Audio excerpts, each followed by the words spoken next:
Admittedly, I love the woo. After I deconstructed my religious beliefs, I did a deep dive into consciousness, reality, law of attraction, law of assumption. So I've studied a lot of things in my pursuit of finding what was going to work for me, what was going to support my personal sovereignty and creative ability, and what was just noise or something that even sometimes was distressing. So a lot of it comes down to how you're personally approaching it. What is it that you're seeking? A guru? An answer, some sort of truth that will save you from something. And then how secure and solid do you feel in your own ability to discern what's right for you? And if we have a pattern of self-abandonment, people-pleasing, fawning, or we're situationally vulnerable, all these things will impact how we approach things like law of assumption, law of attraction, topics around reality and creation and things like that. But even given all that, I want to talk about taking the best parts of law of assumption and how to engage with it from a grounded, sovereign way of being, because that's the point anyways, right? So these elements are applicable whether you don't want any of the woo or you love it. It doesn't really matter because the principles can be applied either way, in my opinion at least. And it also means you don't have to be delulu unless you want to, and unless that works for you. But if it doesn't feel safe or it feels like you're avoiding things that you need to address, then you don't even have to when we're just applying these specific principles. So what are these principles that we can gather from everything people are talking about in the law of assumption, which for me is really this presence of being where you're showing up with agency and empowerment and sovereignty. So the first one is decisiveness. And this is from a place of clarity and truth. So deciding on what you want, getting clear, radically honest, even if it seems to be out of reach at this moment on what you really want or what would make you feel alive and fulfilled. So no more being wishy-washy or thinking things like, well, if something out there shows me that it's possible, then I'll start showing up to this and I'll feel like I'm ready. We usually never feel like we're ready for the steps that are calling us to grow and to be courageous and to move towards something that we really value. Coming back to what do you want? Because you deserve to have what you want, and you deserve to have a dream that feels inspiring to you. So the second one is tenacity. This has to do with determination and persistence, no matter what your circumstance is saying or what pops up along the way.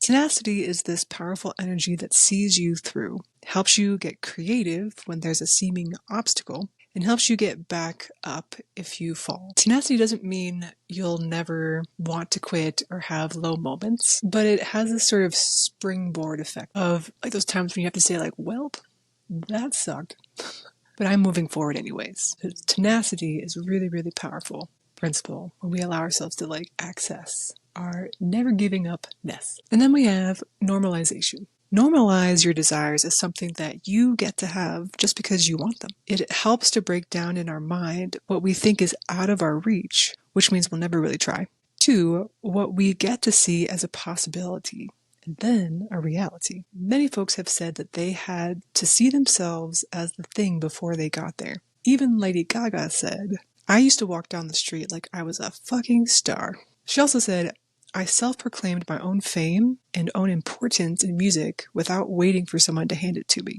And I think even later on, she says that she surprised herself by how much fame she actually got. So hey, you might even surprise yourself by how far you'll get once you start normalizing your dream and your vision. The next one is direction. I mean this from a place of directing, right? It's an action, it's a verb. You directing your mind. So shift the habits of thinking the worst, self-doubt, getting stuck in overanalyzing or analysis paralysis. Your imagination is powerful, but it can work against you or it can work for you. And I like that principle of you're not responsible for your first thought or your knee-jerk reaction, but you are responsible for what you do with that, like your second thought, how you respond to that first maybe ingrained instinct. So essentially when this has to do with your mind, it's whether you let the worries, the fears, the doubts, the catastrophizing run wild without directing what you want your mind to focus on. And I'm speaking as someone with ADHD, and my mind can be all over the place sometimes and really distractible. But what I mean here is to notice when your mind is beginning to work against you, to make you pull back and stop and fear something or doubt something. And then I go hey, No, that's not what we're doing here. I could sit here and worry about everything going wrong, or I could use the same power of imagination and creativity to see things going right, to expect my good and my success. Or at the very least, just looking at it as using your creative imagination to focus on what you want to do next. So think about it as directing like the energy of creativity. Have fun with it. What's the next most fun, creative thing you can do right now? And then lastly, saying yes. You know we gotta have this, right? The whole channel is called Living Yesfully. You always gotta say yes to you, right? Not yes to everything out there or everybody's demands, but saying yes to you, which is giving yourself permission. So no waiting, no being overly concerned about other people's opinions, just yes, because I said so, because I want to, and that's that. So let's break all that down into 5 questions you can ask yourself. What do I really want? What's my next step? What gets to be my normal? What am I focusing on? Is it helping? Is it hurting? And what can I say yes to just because I want to? So I hope these are helpful. I hope it kind of like grounds and makes available like these different aspects of the law of assumption. You can go woo if you want to. You don't have to. It's really about like decisiveness, showing up, like directing what your mind's focused on, saying yes, giving yourself permission, normalizing what you want. All of these things I think are really helpful for your confidence and your mindset and your ability to succeed. So let me know in the comments, what about this really stood out to you? What are you going to be like taking into this next week? I'd love to hear that. And if these questions are helpful, or if you like other questions or other practices that get you into the same mind frame or way of being. So see you next time.